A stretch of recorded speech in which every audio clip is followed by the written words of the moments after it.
RSSचे सरसंघचालक मोहन भागवत साहेब असं म्हणतात की राष्ट्रीय हितासाठी 3 अपत्य जन्माला घातली पाहिजेत. म्हणजे 3 अपत्य जन्माला घातली की राष्ट्रीय हित सांभाळलं जाईल.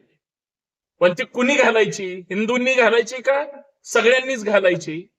आणि माझा एक प्रश्न आहे, भागवत साहेबांना किती मुलं आहेत? त्यांची मुलं काय करतात? ती सध्या कुठं राहतात किंवा भारतात आहेत की परदेशात आहेत?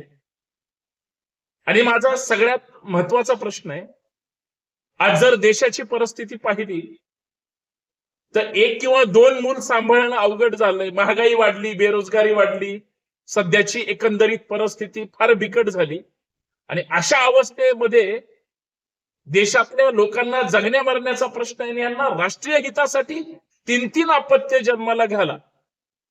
कशी घालायची, त्यांना खाऊ पिऊ कसं घालायचं, याचं सुद्धा नियोजन भगवंतांनी केलंय का हे या देशाला सांगावं. बाकी जनता सुज्ञ ते ठरवतील किती मुलं जन्माला घालायची. जय शिवराय.